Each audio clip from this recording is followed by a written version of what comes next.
I want to share with you how Shiatsu can help you be more aware of taking your space and being able to protect yourself.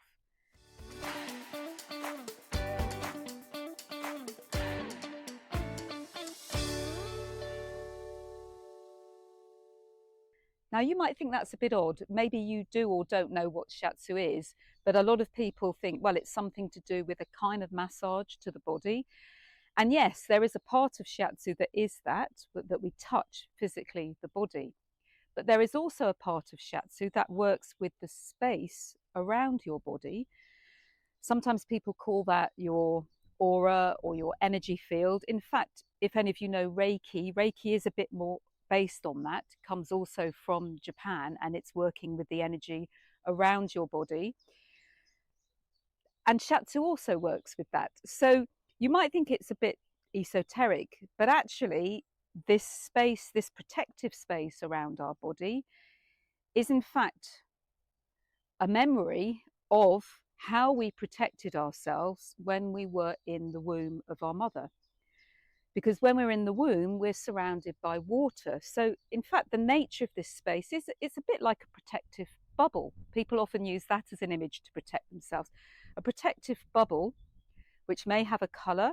We're going to do an exercise in a moment to try and feel the edges of it in your body, because once you know how to access it, it's really useful if you're in a situation where someone's being a bit threatening, or you're just in a busy place like a shopping mall, or in an airport, or a train station, or in a plane or a train, public transport. And you may feel you need to try and expand your protective field, or make it a bit more dense, because you might not always have space around you, but you can always, even if you only expand a few millimeters, you're giving your body a sense of protection. So going back to this watery nature, when we're in the womb, we have, for most of the time, our amniotic sac, and that protects us. It gives a cushion to our body. But even before that, before we implant, from the moment of conception, we're cells bathed in fluid. And again, that fluid protects us. How do we access this with Shiatsu? Well, often with Shiatsu, yes, we do start with our physical body, but not always. So we might use principles from Reiki where I, as the practitioner, but we can do this for ourselves as well.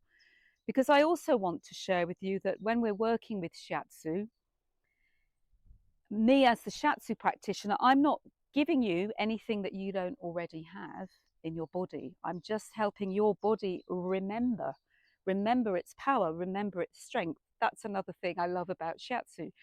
So I know that if someone's feeling quite vulnerable or upset, I don't necessarily immediately go and touch their body, especially certain areas of their body, perhaps around their heart or perhaps around their abdomen. They might be more protective. And so before I even touch the body, I might start, and so I invite you to join me in this practice now of, now I've talked a bit about this protective space around you.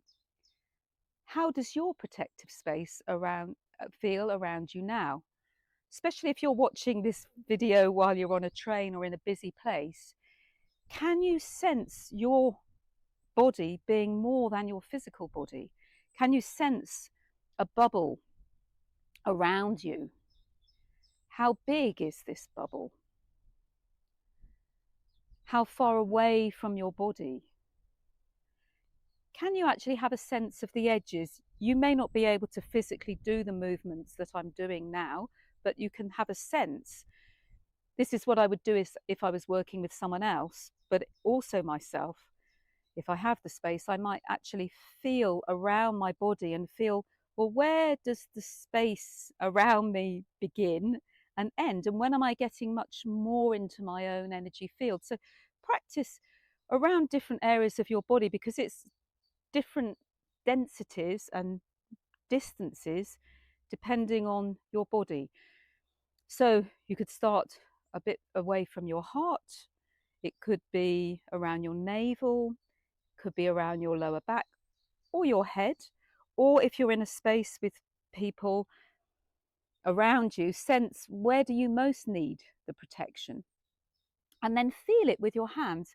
have your hand quite relaxed. So have your shoulders relaxed so your hands can be relaxed, or just if you're doing it without your hands, soften your gaze. Don't try to think about it. Just soften. Maybe even breathe out deeply for a few breaths and soften your gaze, soften your shoulders, soften your hands, and see if you can sense or feel this space around your body and the borders.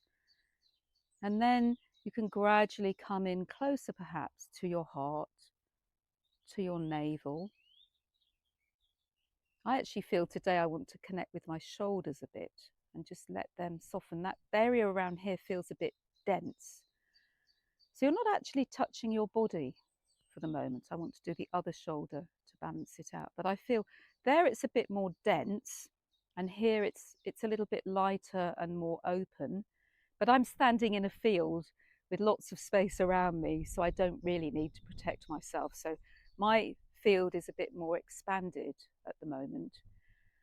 But just breathing and getting more and more of a sense of this space around your body and get to know it. I could spend ages doing this, but I think it's best to learn it in little amounts, trying different areas of your body, how far away, how dense. And then maybe even a colour. Sometimes people sense colours. I tend to feel more textures, but some people see it. Let's take the heart as an example now, and we'll slowly come in towards our heart, but you can do this with any part of your body. And as you approach, you might even want to close your eyes. And as you approach, you might start to feel the sensations change. And gradually you go in, eyes closed or open, and sense, is something changing as I touch? And then hold your heart. So this is a bit more of a physical, well, this is a more physical sensation and a bit more like you might imagine Shiatsu being. I hold my heart. But now, feel how deep you want to hold your heart and go inside your body. That's one of the main qualities of Shiatsu touch, is a stable holding touch. But now once you've got a sense of your heart, go a little bit more into your space and see, can I feel a similar quality around my heart? That's your heart's protective field. And so you can practice this with any of the organs in your body or any areas in your body. First, it's probably good to practice it when you're in an unthreatening space, but then try practicing it when you're with lots of people or in situations where you need some level of protection. And like anything that we focus on, we start to develop our capacity to do this more and more strongly. And this is what Shiatsu can help us with. So if you go and see someone for Shiatsu, then you can ask them to help you to become more aware of, I call it, our outer body. We are more than just our physical body, and your Shiatsu practitioner or possibly a friend, it's an exercise you can do with friends, can help you learn more about how you can protect yourself whenever you feel that you need protection, wherever you are. And I wish you well in this journey of discovering this aspect of Shiatsu. And if you find this interesting or useful, please share it with a friend. But also, if you have any questions about things that you'd like me to clarify a bit more, then please do ask them.